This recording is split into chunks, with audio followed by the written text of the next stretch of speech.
All right, you guys. So, what's going on? This your boy Town. So, you've been hearing the possibility of Vergil Ortiz versus Terence Crawford for the WBO, depending on what happens with Fundora. You've been hearing that he could be out till September.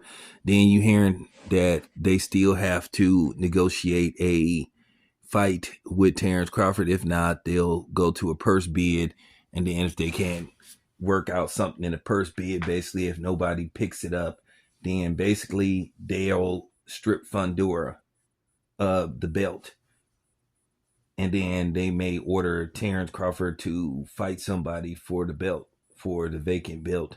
As far as Errol Spence go, Errol Spence is more than likely out of the equation. I don't think Errol Spence wants any part of Terence Crawford anytime soon, no matter how much he talks.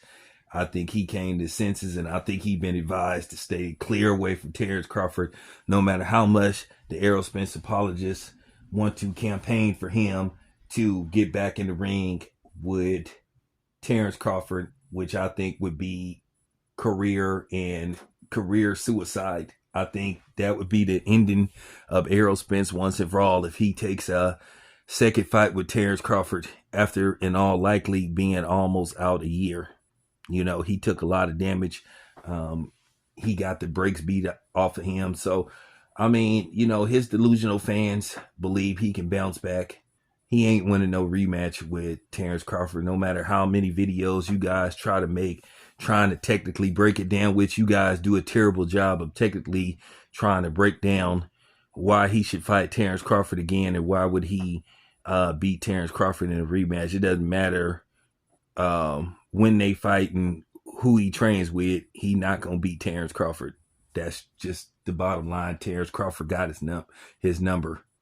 You know what I'm saying? He got his number. He got his address. He got all his numbers. He got his social security number, his birth date. He got every number pertaining to Errol Spence. He got his bank account numbers. That's when I say he got his number, he got his number. So, you know, you guys can sit up there and make your delusional videos. But at the end of the day, whether reality kicks in or not, you'll be disappointed if they fight again because the results are going to be the same.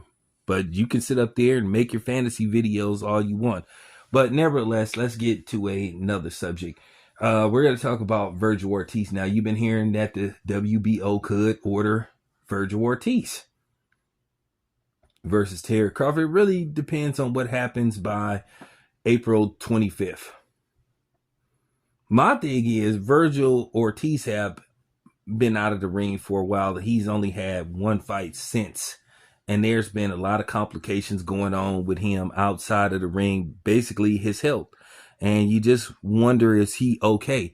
Once again, him fighting somebody like Terence Crawford, he need to be at least in tip-top shape, at least going to that fight being maybe between 85 and 90%, you know, because when you fight Terence Crawford is going to take a big percentage out of your career anyway, in all likelihood, because when you fight him, you just not the same. And I just think Vergil Ortiz, him going into a fight with Terence Crawford may not be in his best interest. I know Oscar wants to make the fight because I think Oscar, as a promoter, I think Oscar is thinking about himself more than he's thinking about his fighter. Things is a little bit different now. You know, for the most part, when Oscar was relevant, when Oscar was an active boxer, Oscar was fighting for the most part. I'm not going to say he fought everybody because he ducked some people too, or he didn't make certain fights himself, especially towards the latter end of his career. But for the most part, Oscar was taking on the best competition that was available to him. So I can't take that away from him, but I'm not going to sit up there and say he fought everybody they put in front of him, because there was a couple of people he didn't seem like he was interested in fighting. But for the most part, he did fight stellar competition. And I think sometimes Oscar gets his fighters confused with himself, and I think that could be the perfect example of what's going on with Vergil Ortiz. I have to be honest, he's not ready for Terence Crawford in my personal opinion. But once again, I'm not Vergil Ortiz. And then keep in mind, Vergil Ortiz, when he was at 147, he was offered a Terence Crawford fight not once but twice, and he turned it down. So he pretty much did the same thing. What happened with Jerron Boots Ennis when opportunity came their way, they elected to go a different direction. So, now you look and see, okay, now you want to make the fight. And this is before you heard about the health issues with, Vergil Ortiz. So once again, it makes you wonder, is that fight possible? And should he take that fight? I think with Vergil Ortiz, I think he need to take a couple of more fights, and that would be accepted, and should be accepted by boxing pundits and his fans.